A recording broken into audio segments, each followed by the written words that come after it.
Kazi yetu sisi ni kukuletea habari, matukio na simulizi pale tu zinapotokea. Tafadhali bonyeza maneno mekundu subscribe ili usipitwe na taarifa zetu. Mseto Media, together everywhere.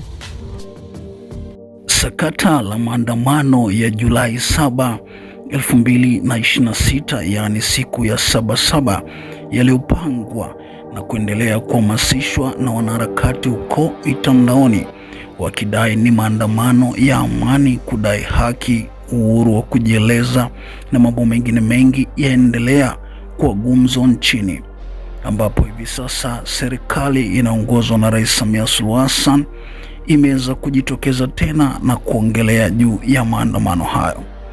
Serikali ya Rais Samia Suluhu Hassan kupitia waziri wa mambo ya ndani ya nchi Patrobas Katambi amejitokeza tena na kueleza kwamba wanaotaka kuandamana wafuate sheria ama taratibu kama zinavyoelezwa na sheria za nchi, akieleza kwamba wafike kituo cha polisi na kutoa taarifa ya maandamano yao kwamba yanaanzia wapi na yanaisha wapi, kwa sababu gani na yanaisha lini.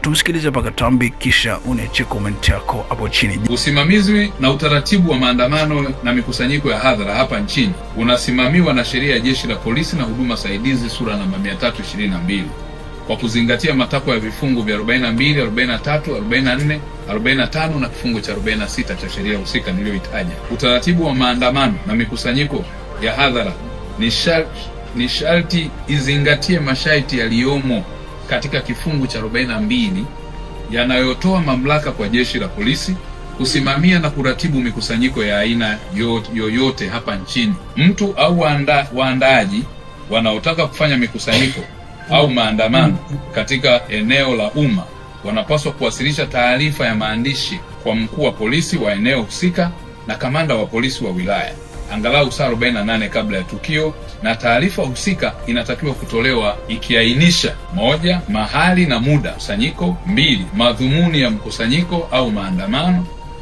3, taarifa nyingine zinazoweza kuhitajika kwa mujibu wa sheria.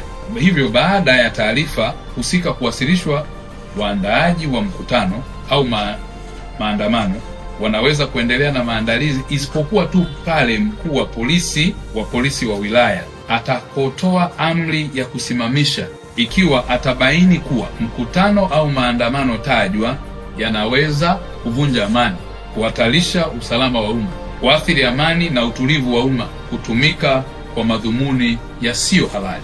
Sasa wengi wanajiuliza, je, waandaji wa maandamano haya wanaweza kufika kituo cha polisi kutoa taarifa kama waziri alivyoeleza? Na je, wakifika wakasema ni maandamano ya amani, watapewa kibali cha ruhusa cha kufanya maandamano hayo? Yapi maoni yako? Tuandikie chini na sisi tutasoma. Kubwa zaidi, usisahau kusubscribe ili usipitwe na taarifa zetu. Hakikisha umesubscribe, comment, like na kushare. Mseto Media, we connect everywhere.